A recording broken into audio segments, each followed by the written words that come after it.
Mis apreciados hermanos, Dios les bendiga, Dios les guarde. Qué gozo, qué privilegio es poder compartir con ustedes la palabra del Señor por medio de nuestra amada lección de escuela sabática y en este momento estudiar lo que el comentario bíblico adventista nos comparte en la profundización del estudio para esta semana. Analizaremos los textos claves y algunos apartes importantes sobre cómo planificar para tener éxito. Les invitamos a que se suscriban a nuestro canal Aprendiendo de Jesús si aún no lo han hecho y que puedan compartir estas hermosas enseñanzas del Señor con sus amigos y familiares. Vamos a orar para que sea Dios quien nos dirija en este estudio. Padre Santo que estás en el cielo, gracias te damos, Señor, porque eres bueno, porque nos permites estudiar tu palabra y porque en este momento queremos ponernos en tus manos de amor para aprender cada día más de ti.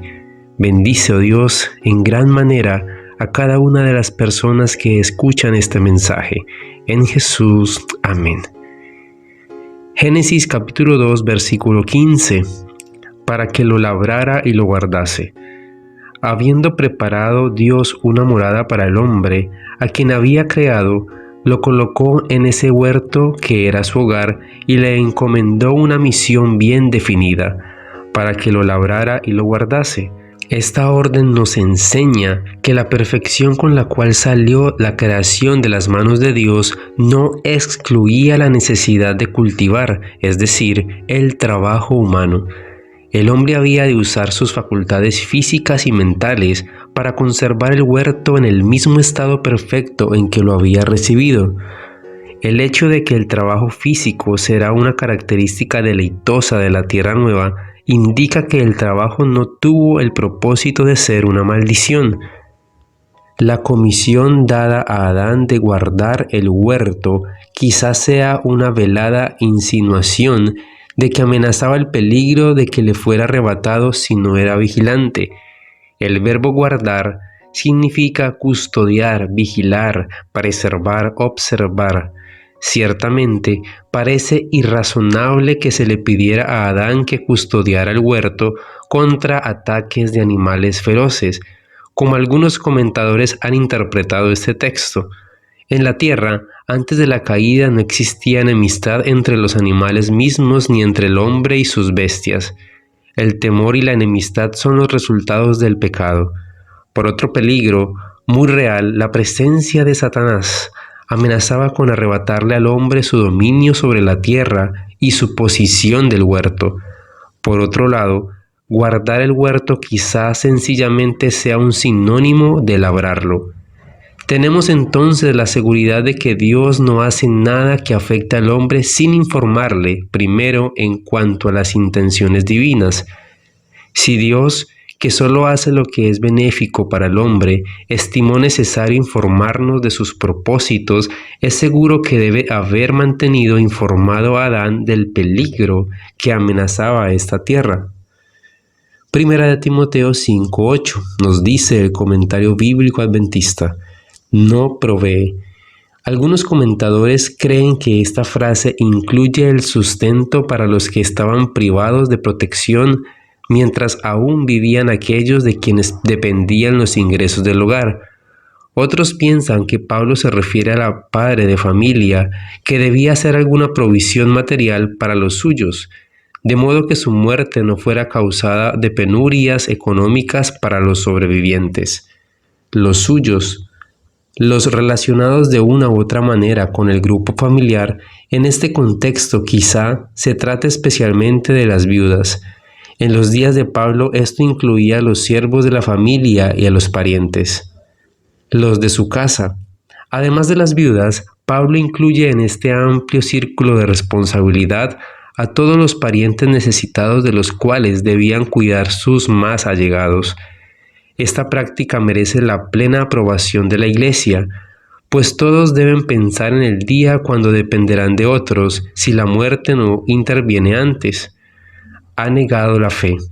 Las enseñanzas fundamentales de la Iglesia cristiana acerca de la responsabilidad de una persona para con sus padres y otros familiares cercanos La Iglesia cristiana mantiene vigente la declaración del Sinaí, que los hijos deben honrar a sus padres, que la verdadera religión ensalza y ennoblece los vínculos familiares comunes.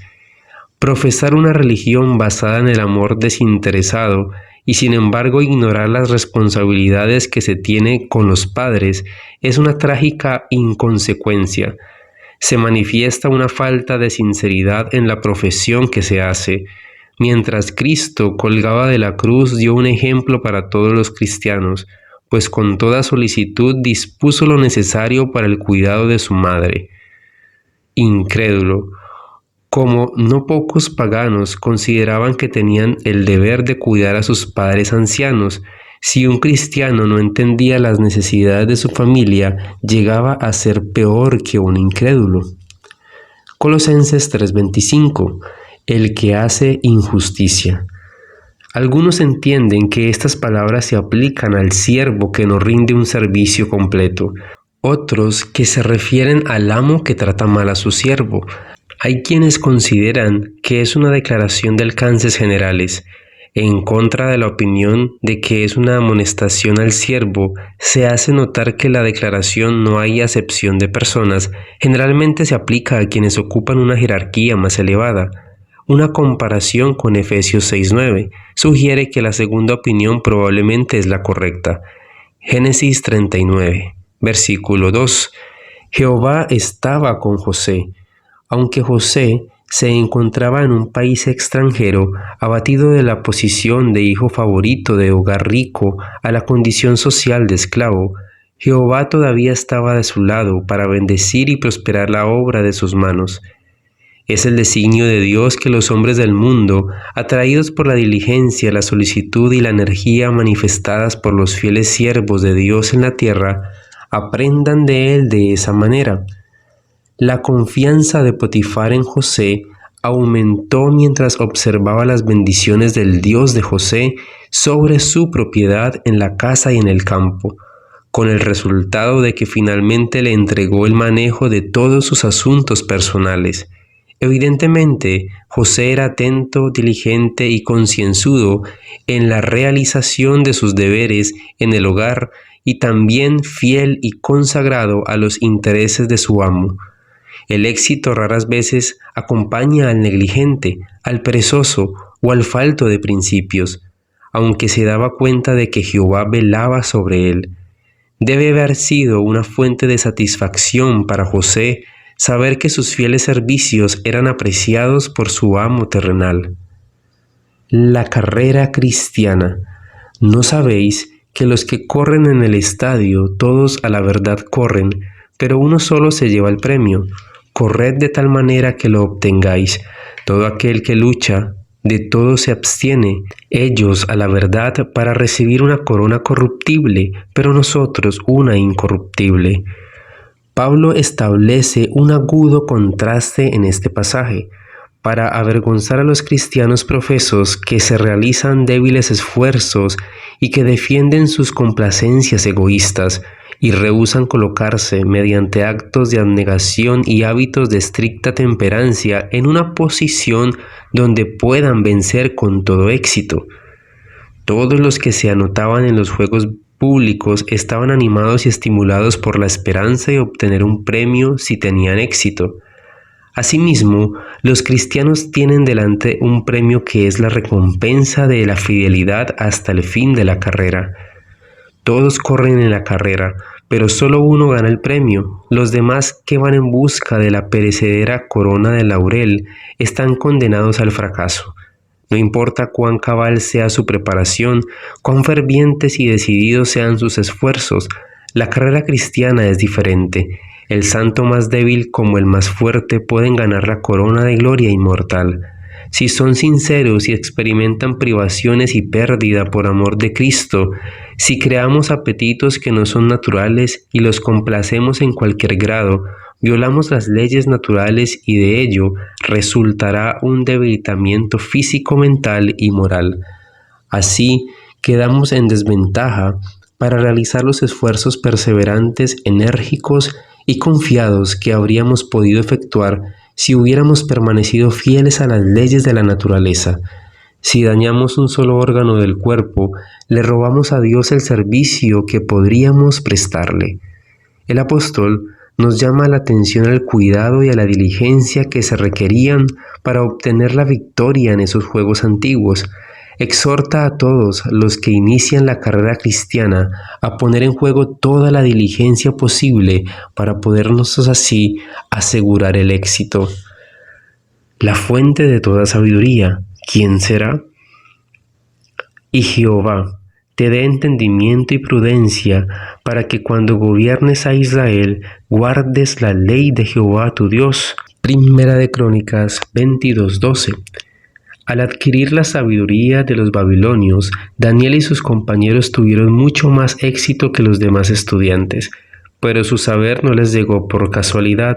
Se relacionaron con la fuente de toda sabiduría e hicieron del conocimiento de Dios el fundamento de su educación. Con fe oraron por sabiduría y vivieron de acuerdo con sus oraciones. Se colocaron donde Dios podía bendecirlos, evitaron lo que habría debilitado sus facultades y aprovecharon toda oportunidad para familiarizarse con todos los ramos del saber. Siguieron las reglas de la vida que no podían menos que darles fuerza intelectual. Procuraron adquirir conocimiento con un propósito, el de poder honrar a Dios, a fin de destacarse como representantes de la religión verdadera en medio de las falsas religiones del paganismo.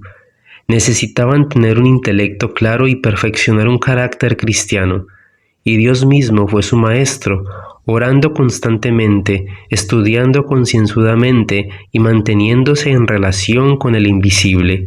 Anduvieron con Dios como lo hizo Enoc. En cualquier ramo de trabajo, el verdadero éxito no es resultado de la casualidad ni del destino, es el desarrollo de las providencias de Dios, la recompensa de la fe y de la discreción, de la virtud y de la perseverancia. Las bellas cualidades mentales y un tono moral elevado no son resultado de la casualidad. Dios da las oportunidades, el éxito depende del uso que se haga de ellas.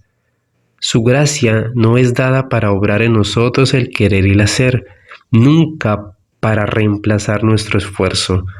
Así como el Señor cooperó con Daniel y sus compañeros, cooperará con todos los que se esfuercen por hacer su voluntad. Mediante el impartimiento de su Espíritu, fortalecerá todo propósito fiel, toda resolución noble. Los que anden en la senda de la obediencia encontrarán muchos obstáculos. Pueden ligarlos al mundo influencias poderosas y sutiles, pero el Señor puede inutilizar toda gente que obre para derrotar a sus escogidos. En su fuerza pueden ellos vencer toda tentación y toda dificultad. Enfrentar y vencer dificultades. Mi siervo eres tú, te escogí y no te deseché. No temas porque yo estoy contigo, no desmayes porque yo soy tu Dios, que te esfuerzo, siempre te ayudaré, siempre te sustentaré con la diestra de mi justicia. Isaías 41, 9 y 10. Todos los que están relacionados con la obra de Dios tienen que aprender muchas lecciones importantes. Algunos que se creyeron suficientes para todo encontrarán que están muy lejos de lo que debieran ser algunos aspectos. Algunos obreros que son despreciados por la sabiduría humana son altamente exaltados por Dios. El Señor suscitará hombres para hacer una determinada obra, y a medida que avancen paso a paso, aprenderán del gran Yo Soy. Cuando les revele la obra que deben hacer, seguirán avanzando bajo su dirección, realizando aquello que Él colocó en sus manos. Otro hombre, aparentemente con habilidades superiores, puede venir y al contemplar la obra de estos hombres, acaso llegue a pensar que debiera reemplazarlos por personas más sabias. A su entender, la obra que realizan parece enredada y deficiente, cuando en realidad el Señor lo está conduciendo paso a paso. Abogará para que se haga un cambio, tratará de lograr que los obreros vean que están cometiendo un gran error al llevar delante de su obra esa manera. Pero Dios no ve como el hombre ve. ¡Qué bendición, mis hermanos! Los obreros a los cuales Él conduce pueden sentirse a veces en perplejidad. Es el plan de Dios que enfrenten y superen muchas dificultades. Él inspira en los obreros la determinación de hacer que cada aparente fracaso resulte en un éxito. Están decididos a caminar en la luz que brilla sobre el sendero y aunque encuentren muchos obstáculos, declaran: no fracasaré ni me desanimaré. Los hombres a menudo oran y lloran debido a las perplejidades y obstáculos que deben arrostrar. Pero es el propósito de Dios que enfrenten perplejidades y obstáculos, y si mantienen firmemente hasta el fin su confianza como al principio, decididos a llevar delante la obra del Señor, Él les despejará el camino.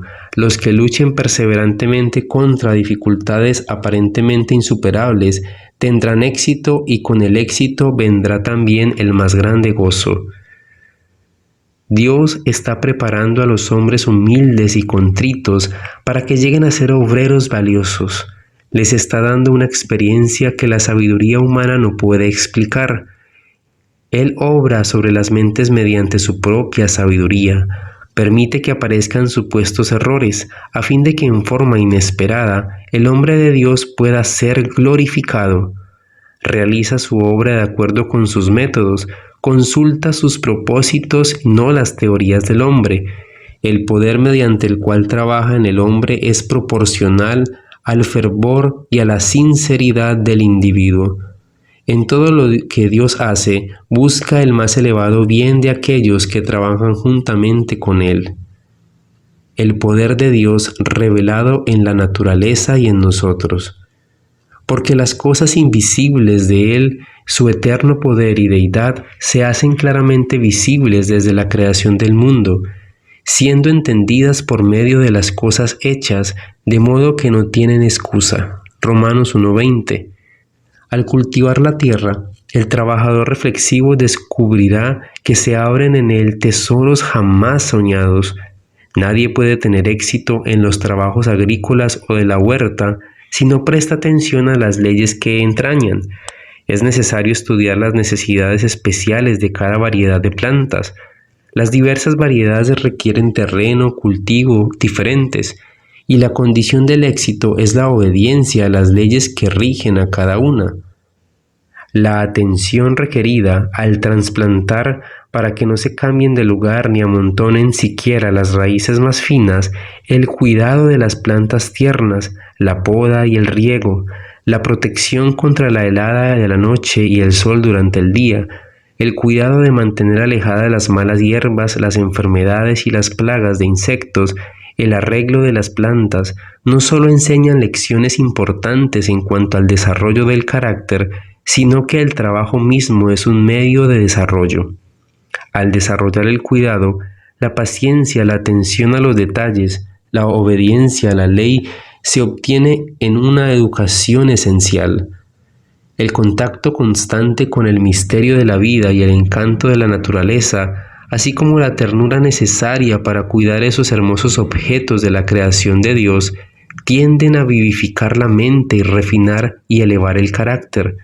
Y las lecciones aprendidas preparan al trabajador para tratar con más éxito con otras mentes. Las mismas grandes leyes que guían igualmente a la estrella y al átomo rigen la vida humana. Las leyes que gobiernan la acción del corazón para regular la salida de la corriente de la vida al cuerpo son las leyes de la poderosa inteligencia que tiene la jurisdicción del alma. De esa inteligencia procede toda la vida. Únicamente en armonía con ella se puede hallar su verdadera esfera de acción.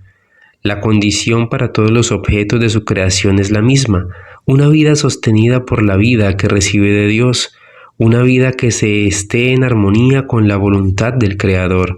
Transgredir su ley física, mental o moral significa perder la armonía con el universo, introducir discordia, anarquía y ruina. Toda la naturaleza se ilumina para aquel que aprende así a interpretar sus enseñanzas. El mundo es un libro de texto de la vida, una escuela, la unidad del hombre con la naturaleza y con Dios, el dominio universal de la ley, Los resultados de la transgresión no pueden dejar de hacer impresión en la mente y modelar el carácter. Así como los moradores del Edén aprendieron de las páginas de la naturaleza, así como Moisés, lo que Dios percibió había escrito en los llanos y las montañas de Arabia, y el niño Jesús en los cerros de Nazaret, los niños de hoy en día también pueden aprender del Creador. Lo visible ilustra lo invisible en todas las cosas que hay sobre la tierra, desde el océano sin límites hasta la concha más diminuta de la costa, pueden contemplar la imagen de la inscripción de Dios. Una vida sin pecado para terminar este hermoso mensaje, mis apreciados hermanos. ¿Será que podemos tener una vida sin pecado? No tenemos un sumo sacerdote que no pueda compadecerse de nuestras debilidades, sino uno que fue tentado en todo según nuestra semejanza, pero sin pecado. Hebreos 4:15. No tenemos un sumo sacerdote. Consideramos cuánto le costó a nuestro Salvador en el desierto de la tentación proseguir en favor de nosotros el conflicto con el astuto y maligno enemigo. Satanás sabía que todo dependía de su éxito o fracaso en su tentativa de vencer a Cristo con sus múltiples tentaciones. Satanás sabía que el plan de la salvación sería llevado a cabo hasta su cumplimiento, que su poder le sería quitado, que su destrucción sería cierta, si Cristo soportaba la prueba que Adán no pudo soportar. Tenemos todo que ganar en el conflicto con el poderoso enemigo, y no nos atrevemos por un momento a rendirnos a su tentación. Sabemos que en nuestra propia fuerza no es posible que tengamos éxito, pero así como Cristo se humilló y tomó nuestra naturaleza, conoce nuestras necesidades y ha soportado las más difíciles tentaciones que el hombre debe soportar. Ha vencido al enemigo al resistir sus sugestiones, a fin de que el hombre pueda aprender a ser vencedor. Fue revestido con un cuerpo como el nuestro y en todo respecto sufrió lo que sufrirá el hombre y muchísimo más. Nunca se nos demandará que suframos como sufrió Cristo, pues los pecados no de uno sino de todo el mundo fueron colocados sobre Cristo. Sufrió la humillación, el reproche, sufrimiento y muerte, para que siguiendo su ejemplo, nosotros también pudiéramos tener éxito y heredamos todas las cosas. Por eso, haz lo que puedas. Ahora bien, hay diversidad de dones, pero el Espíritu es el mismo, y hay diversidad de operaciones, pero Dios, que hace todas las cosas en todos, es el mismo. Dios anhela que se dé a su obra una forma diferente. Salgan los hombres a trabajar con éxito, confiando en el Señor, y Él irá con ellos convencido y convirtiendo a las almas. Un obrero puede tener facilidad de palabra, otro puede ser un escritor de pluma fácil, otro puede tener el don de orar sincera, ardiente y fervientemente, otro el don del canto, otro puede tener éxito en la capacidad especial de exponer la palabra de Dios con claridad. Cada don debe llegar a ser poderoso para Dios, porque Él trabaja con los obreros. A uno da Dios el don de la sabiduría, a otros el conocimiento y a otros la fe. Pero todos deben trabajar a las órdenes de la misma cabeza para poder llegar al éxito.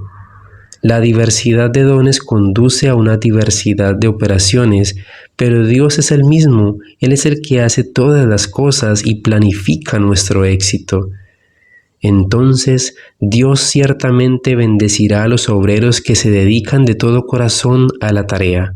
Si el Señor les pide que dediquen sus pies a la obra, denle los pies. Con los pies pueden ganar almas. Bendiciones grandes del Señor, mis apreciados hermanos, que podamos poner todo a disposición de nuestro Dios para que podamos planificar nuestra vida hacia el éxito de la vida eterna. Dios te bendiga y Dios te guarde.